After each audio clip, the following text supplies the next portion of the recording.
Now to Russia, officially confirming that the head of the paramilitary organization, the Wagner Group, was killed in a plane crash last week. Britt Clennett tracking the very latest for us from Ukraine. Good morning, Britt. Good morning, Rebecca. Yeah, Russia says it has proof that Yevgeny Prigozhin is dead 2 months after the Wagner boss led that failed mutiny against Moscow.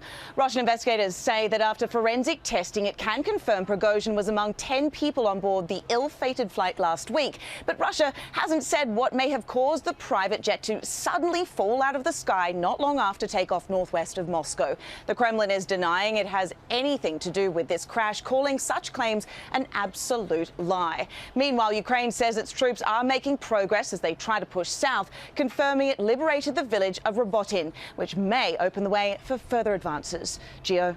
All right, Britt, thank you for your reporting there. So many questions. Hi, family, and welcome back to our Thinking Things Tuesdays with me, Zoliso, or Xhosachick, wherever you want to call me. So welcome back, family. And yeah, we're doing another Thinking Things Tuesday. As we said, Thinking Things Tuesday, it's all about current affairs, trending news, what's happening in our courts, not just current affairs, because sometimes we do go international as well. So here we discuss news, we discuss what was highlights of the news for the week or and so on. And like any other week, we do have our obviously original suspects, number one suspect, our public enemy number ones, which we always try to go back and check on them. And this week is not different from any other week. So we'll be going back to the courts again. We'll be checking on what happened with the Brics. And so, yeah, family, that's what we're discussing, our current affairs news this week. And oh, by the way, thank you, family, for all the love and support on this channel. I'm really reaping the rewards of my hard work, even if I have to say so myself. So thank you, family, and to our new family members, welcome. And thank you for the support and the love. And please don't forget to subscribe, comment, and share the channel with your friends, family, or anybody which you think might be interested in this channel. And yeah, family, like any other week, let us not waste time. So today it's been happening in the courts. So we saw again, oh, by the way, our topics for this week, it's going back to hear about Dr. Nandipha's bail hearing. We go back to Senzo Meyiwa. We check what has been happening on the Brics. We go to the Niger Coup. We check what's happening there. And then we go again and go check on the public protector selection. What's happening there? Maybe we'll go make a turn on Donald Trump. And we go to Zimbabwe to go see how the voting procedures went. So as you all know, Zimbabwe was voting. And we go to Russia, and in Russia, Wagner Group's Yevgeny Prigozhin has died. He died in a plane crash, and we all know that. And we're also going to go and see how that went down. As you all know, Prigozhin is one of the stories which we did when we came back to this channel, like 2 months ago. It was when they went into march into Russia with the mutant and so on. And yeah, that's when he stepped on he stepped on Putin's toes, and now he is no more. So that's where we'll go as well. And to start our thinking tanks, let's go straight into it. And we are doing Dr. Nandipha bail hearing. So today, Dr. Nandipha, with the best saga, Dr. Nandipha was in court today for her bail hearing, and let me just say it was drama, drama, drama. It was not your usual typical lovey-dovey when you saw what you saw the last time when Thabo Bester and Dr. Nandipha were in court, all of them together, where it was all smiles and everything. And I think I watched, I'm not sure which channel was it, but it was something about body language, somebody which knows, I think, an expert in body language or something, which was trying to dissect the whole scenario, what we saw in court between Dr. Nandipha and Bester. How, yes, as much as some of us saw, oh, what a lovey-dovey, oh, going on, but most of other people saw something more, that as much as it looks perfect, but Dr. Nandipha kind of felt like she was cringing. She was not all happy, not herself. And yeah, that was one of the things which were discussed the previous time. As much as Tina, as the people were seeing there, how this cute couple were going on and so on, but then experts were seeing something else or something more. And then so today, Dr. Nandipha was for a bail hearing, went for a bail hearing, was in court for a bail hearing. And from what we got there, from her bail hearing, it's total different, because now from what we're hearing is that she was taken without her will, so she was more or less kidnapped by Bester to go with him out of the country and all of those things. So that's what she's saying. She's saying that it was not her doing, that she went with Bester and so on. Is that true or not? I don't know. Is it her way of trying to save her skin, her own skin? I don't know. So we're just gonna hear and see how this bail hearing is gonna go down. Because the other thing is, before the bail hearing and all of this story that she was taken without a will, she was more or less kidnapped by Bester when they left the country. There's still that part whereby she's in court for wrongful arrested, unlawful arrested or something.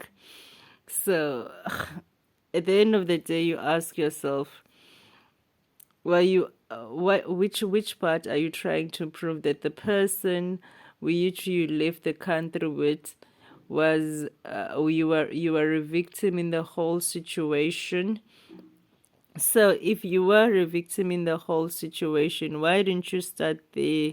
Well, because I think for me it would have been easy if she started with the bail hearing, and then from the bail hearing we got to hear how she got out of the country, whether it was not her will or it was her will, and all of those things, before she goes and says she was unlawfully arrested and all of those things. Because the unlawful arrested now, where does it fit in the whole matter of her being taken without her will out of the country by the accused number whatever, which is Thabo Bester? So I think the matter is still going forward in courts tomorrow as well. I really want to see how this one of Dr. Nandipha and Thabo Bester is going to go down. I want to see how it is really going to go down, because I am so confused. Are they just buying time, or do they actually really have genuine grievances when it comes to the law? Because you also remember last time Thabo Bester was the one which was complaining that certain items of his were taken or are missing or are stolen, whatever, but items worth a lot of money. And on the same breath, how did he manage to get those items? Because Magai was supposed to have been in jail. He was not supposed to be accumulating any monies or any uh, funds out there because he was in jail. So how did he make all of these monies which he managed to buy the stuff which he says they were missing? So that's the Thabo Bester side. He's got the last time when we were in court, he had stuff missing. And now from Dr. Nandipha, she's in court for a bail hearing, and in the bail hearing, she is crying. She is like fragile. She's not that loving. Miss breadwinner of the justice system. Yeah. So, and then from Dr. Nandipha, we moved to the next court case, which you're also busy with, which is the Senzo Meyiwa. Senzo Meyiwa's case, people, I don't know what to make of that because every week there's something new, there's something different, there's something which is really like you, like for real, how did that happen now? And all of those things. So this week we saw still more state witnesses taking the stand. There was Mncube's girlfriend. Mncube is one of the accused in the Senzo Meyiwa's case, and then it was all about the gun which was found by the police in his house. So the girlfriend was just testifying that he doesn't know anything about a gun and all and so on. And then also the pathologist now. The pathologist also took the stand and by the name of Johannes Steenkamp. And Johannes Steenkamp is the one which seems to shed some light in not what happened though, in how Senzo might have died. So from what we know, there was internal bleeding, and we know that from what he says that Senzo was shot at a close range, and there was no way of him surviving the wound. He only had like seconds or minutes, but not an hour to survive.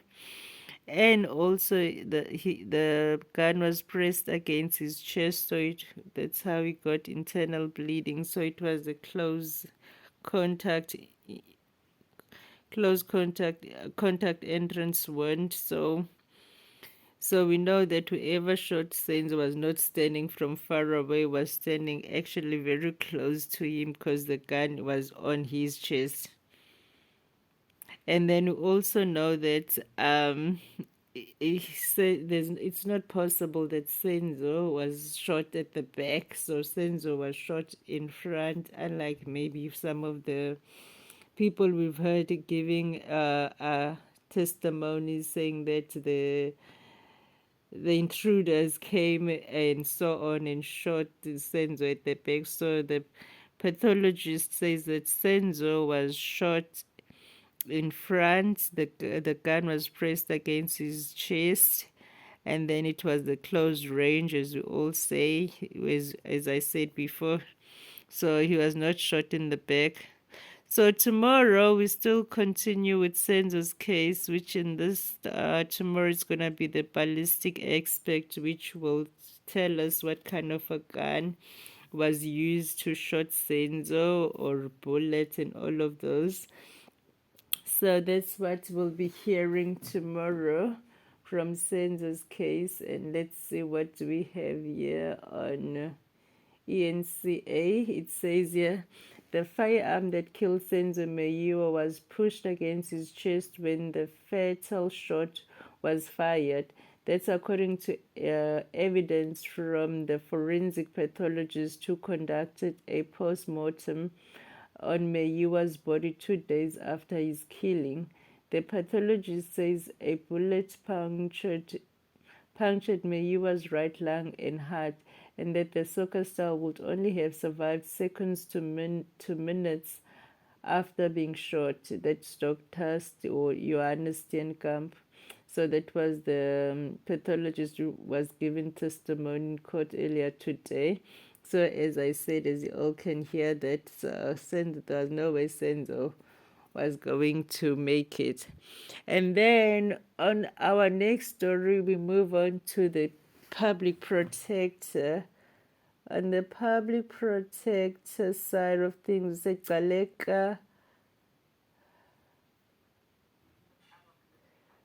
Galeka's appointment, good form of insurance for ANC. Okay, so on the public protector side, it seems like a Koleka Galeka has been recommended, and so she needs 60% of the votes from MPs. So ANC and IFB is supporting her.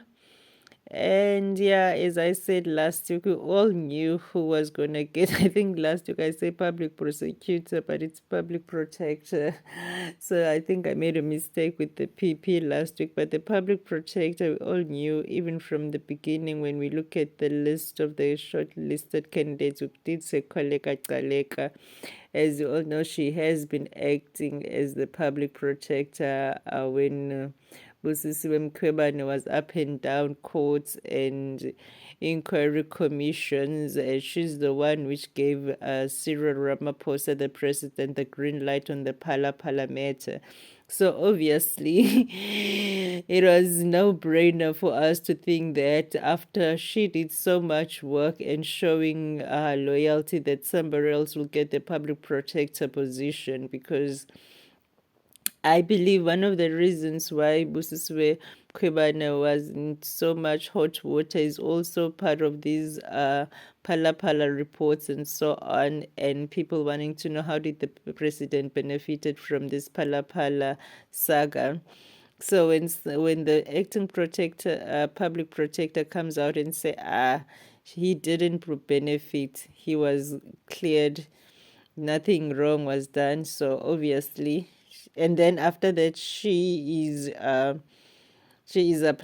applied to be a public protector. What's stopping her from not being from being the public protector when she already showed her loyalty? Anyway, we say good luck to her. Good luck to her. You know, girl power, yippee, mbokodos. And then now we go to Zimbabwe. We all know Zimbabwe was voting over the weekend, if I'm correct.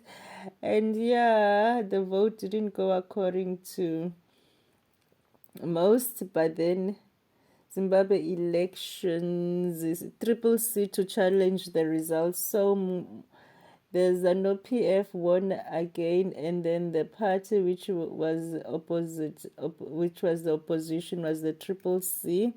So it says that the opposition in Zimbabwe is contemplating its next move after the Citizens Coalition for Change, or Triple C is Citizens Coalition for Change, rejected the results.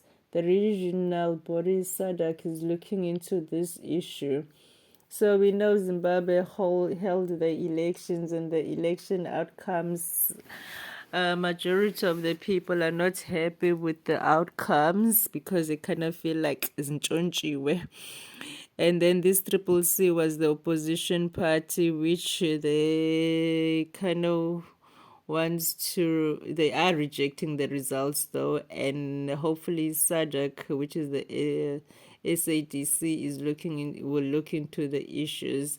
So Mnangagwa won again, so he's still going to be the president of Zimbabwe for the next 5 years again. As you all know, Mnangagwa took over from Mugabe after Mugabe was ousted by a coup in Zimbabwe, and Mugabe was Mugabe's deputy president, people. So my concern is if Mugabe was the deputy president of Zimbabwe during Mugabe's time, and he was there when Mugabe was running the country for all of those years, what's stopping him from running the country for all of those years as well? So anyway, Zimbabwe, you are in our thoughts. We hope and wish that you will sort out your house, because I strongly believe that Zimbabwe does have something to offer to Africa when it comes to economy, when it comes to boosting our economy as Africa, Zimbabwe is not just poor country. Actually, it just needs good management. It just needs people which are passionate about the country, because there's nobody which wants to leave their countries and go be foreigners or refugees in other people's countries and be treated like nothing, whereby they've got their own countries which they could have been treated like kings and queens in their country if just the leaders were doing the actual work. So hopefully Zimbabwe will get it right, because this thing of Zimbabwe going to vote and then after voting nothing changes, nothing differs, it also kind of like make us which are into democracy kind of lose hope, because what's the point of having democracy where you're gonna go vote and then at the end of the day nothing really changes? Is it because not enough people which were opposing that voted? And on the same breath, how come there's so many people which are leaving the country to show their dissatisfaction with the state, but then when it comes to voting, there's not more people which are voting for the actual government to get out and a new government to be in charge so that the people can go back to their country and start rebuilding. Anyway, that's Zimbabwe's problems. We move on. And then now from Zimbabwe's politics, we go to Russia. Let's see the Wagner group's Prigozhin's death. And hopefully we'll find something. As we said,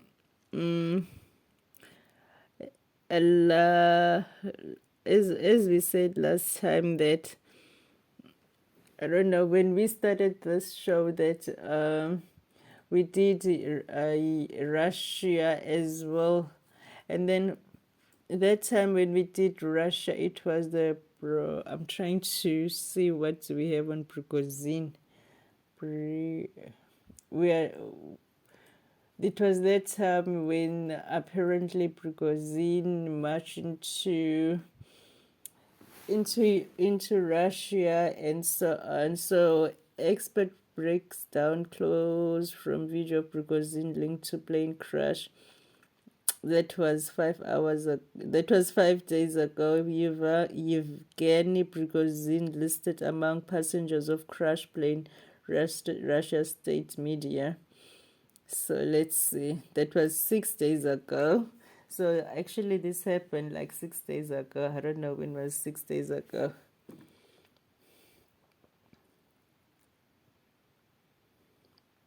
It says a Wagner chief, Yevgeny Prigozhin, listed among passengers on board plane that crashed north of Moscow, according to Russia's state media. So that's what happened to him. So Wagner's Prigozhin presumed dead in jet crash. So that's what I wish I could find out. Okay. Wagner-linked media has reported that its chief Yevgeny Prigozhin has been killed in a private jet crash and blamed Russia for the jet's downing. Moscow's aviation authorities confirmed that Prigozhin was on board. So yeah, my guy passed away. So was Yevgeny Prigozhin's fate sealed? Let's see what they're saying. And then after Wagner groups, we've got, we need to look at the Niger coup. So Wagner chief Prigozhin presumed dead in a plane crash. It says the leader of Russians Wagner mercenary group is presumed to be dead. Yevgeny Prigozhin was one of Vladimir Putin's most important allies until late June rebellion against Moscow's military leadership. Russian authorities say Prigozhin was listed as a passenger on a flight that crashed en route from Moscow to St. Petersburg All 10 people on board the private jet were reportedly killed. A Telegram channel affiliated with Wagner is also saying Prigozhin died in the crash along with his deputy. None of these reports, however, have been independently verified. Since that short-lived rebellion, Prigozhin's whereabouts have been unknown and his fate has been a subject of intense speculation. It was initially thought he'd gone to Belarus as part of an amnesty deal, but 2 days ago he resurfaced in a recruitment video circulated online that appeared to show him in an African country. Wagner maintains a military presence on the continent, and in the video, Prigozhin seemed to indicate it was business as usual for his mercenary group. Prigozhin's story is a remarkable one. He rose from being a food vendor to become Vladimir Putin's personal chef in the Kremlin. His growing power as a mercenary boss became clear during his country's invasion of Ukraine until his ultimate clash with the heads of Russia's military. Oh, that was beautifully written. So that's what happened with Prigozhin, people. He's no more, and that's it. So you don't mess with Putin and get to see and get to live another year. Let's just say that. From there, we go to the Niger coup. Let's see what's the latest on the Niger coup now. Niger coup.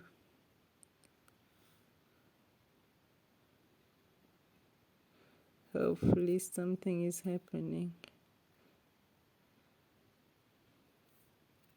Okay, we've got one which is from 1 day ago, and then I think we're gonna take that one. It says Niger coup issues with West African countries. So let's see what are the issues. A biggest problem is that our leaders have made so many backdoor deals with the colonizers that when the people actually stand up and say this is our country, not your playground, we end up with a problem. So French and American have interest. What happens to our interests? Our interests have been sold for pennies on the dollar. Okay. There doesn't seem to be much news on the Niger coup ever since last week, where they were giving ultimatums and so on. Because this one is not giving me anything.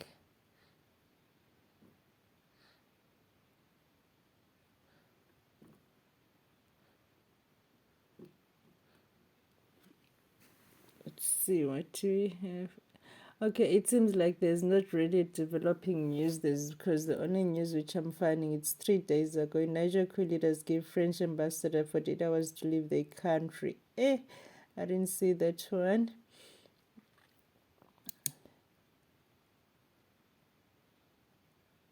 It says here, the Niger coup leaders have given the French ambassador 48 hours to leave the country as bilateral ties witness rapid deterioration. The junta says the French ambassador refused to respond to an invitation to meet Niger's foreign minister. Okay. So we know that 3 days ago the French ambassador was given 48 hours to leave the country. And then, okay, I think this one is going to give us more news. And then this was also a day ago. It says here, in spite of pressure from the leaders of a recent coup, France's ambassador to Niger will remain there, President Emmanuel Macron announced in an address to diplomats on Monday. So remember, they were given 48 hours to leave, and then this is from the France side, and then the France side is the France ambassador to Niger will remain there.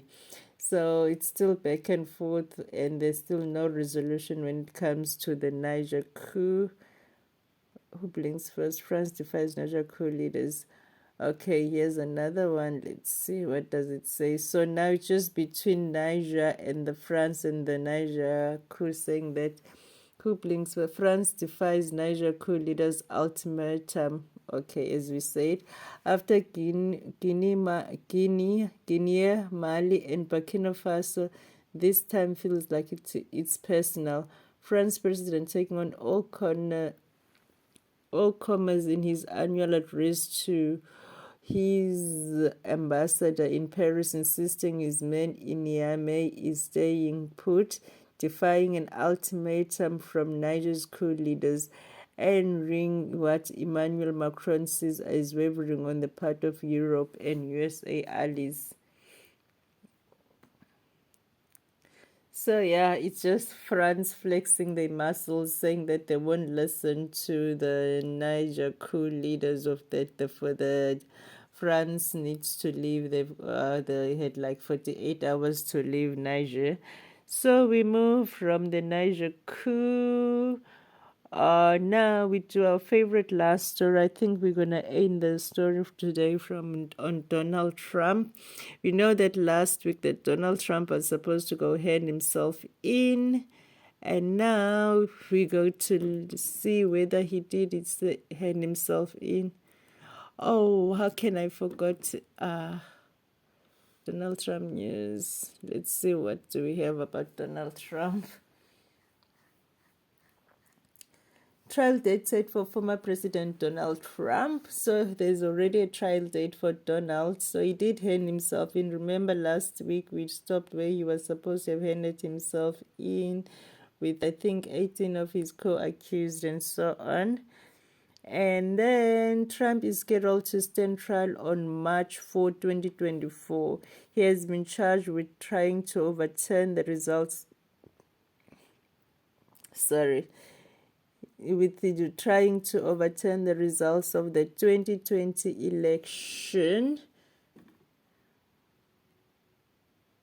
So the trial date for Trump is March the 4th, 2024. So how he's gonna play that around with these whole elections and so on, I don't know.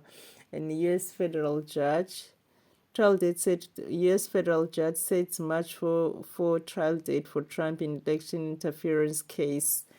So now there doesn't seem to be anything more than just the trial date for the interference of the 2020 election results is the 4th of March 2024. A judge on Monday set March 4th, 2024 for former President Donald Trump's election subversion conspiracy trial, placing one of the biggest criminal cases in American history at the height of the next White House race. For more, so there's nothing much. Judge in Trump's DC case is a no-nonsense judge, says the former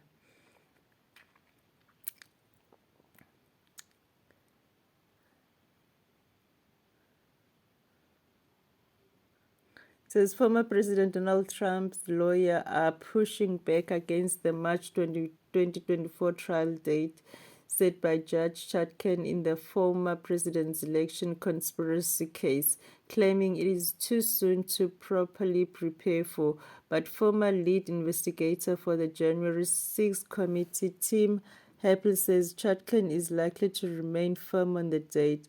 She will be resistant to anything that is designed to delay, Happily said.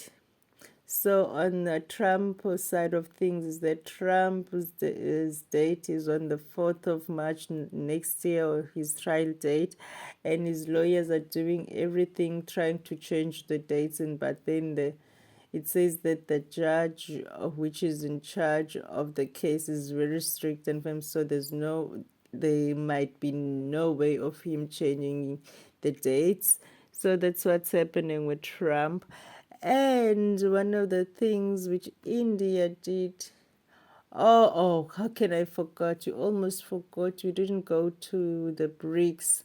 How can we forget the Brics? A lot happened on the Brics as well. As all know, we were hosting this week. I'm not sure if we're done or we're still hosting. And on the Brics side of things, we accepted new members. We've got the currency. And yeah, let's see what we have on the Brics. 6 days ago, the Brics. So 5 days ago,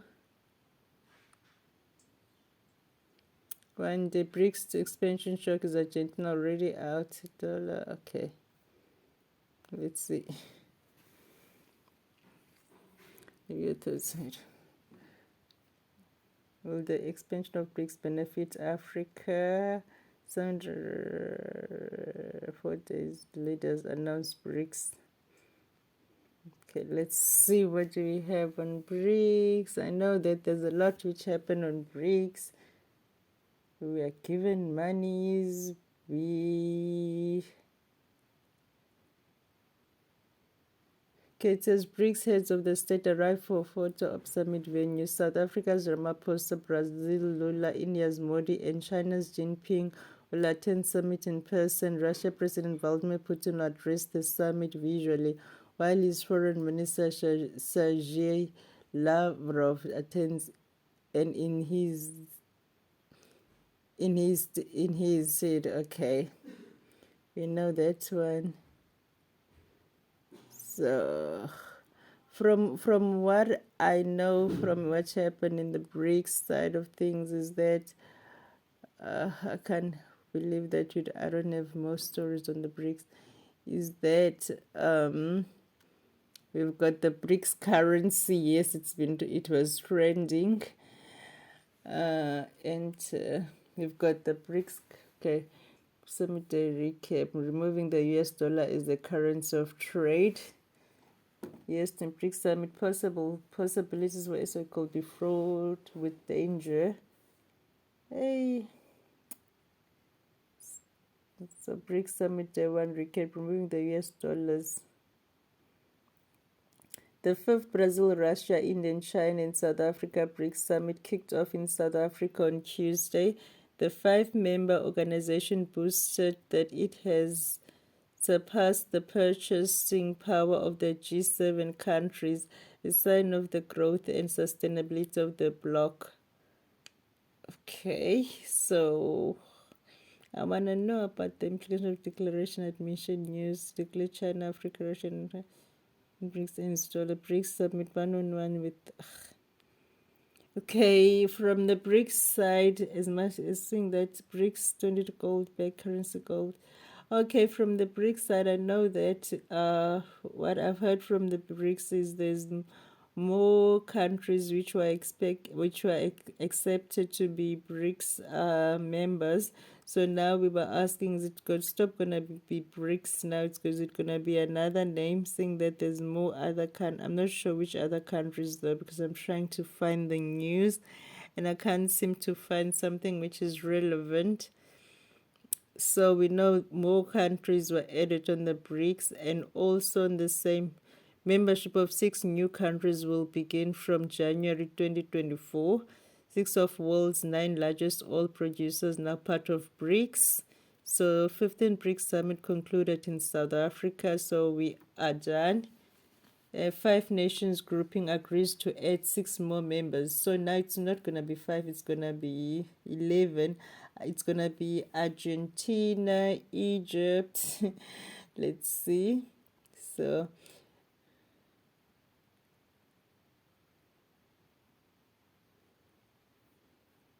So yeah, there's 6 more countries which are joining the Brics. So from the 5 countries which it initially started, now there's going to be 5 more countries which are, but India has good relations with new members. So what Brics expansion means for China's friends have not been added into Brics. Okay, I'm trying to get decision to broaden Brics membership a proactive step. Okay. Brics expansion was vital amid global challenges. Expansions will help in de-risking global financials. So that's what we're hearing from Brics and so on. New members welcome. So there's 6 more new members in Brics, and now I'm trying to find the currency news, which I can't seem to find, because I believe that 50, I don't know how the currency works. Now, I don't know how the currency works though, because from what I've heard, it's like $50 is equals to 1 brick currency. I'm not sure how it works, and I'm not even sure what is it called. So I think we will do more on our research about the Brics and everything next week, so that I can give clear answers, because in front of me there is not much information which I'm getting, because most of the stuff which was done live, and most people were at the venue, so there's not much information, which is okay. It's typical. The expansion of Brics benefit Africa. We don't know. So I think that's all we're gonna do for today, family. Brics added for 6 more countries into them, so it's no more Brics now. And then there's also a new currency under Brics, which is like equivalent to $50 or something. I'm not sure. And that's all we're going to do for today, family. And thank you for all the love and the support. And please don't forget to comment, subscribe, share, and tell your families, loved ones, and any other person which you think might be interested into this channel to come check it out. We discuss news, current affairs, trending news. We even go international sometimes. So yeah, family, that's all we have for this week. And bye.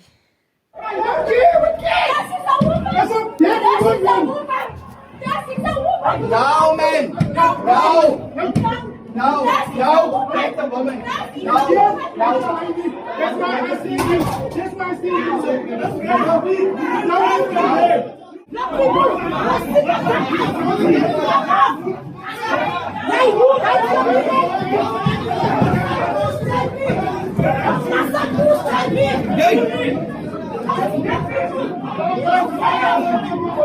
you.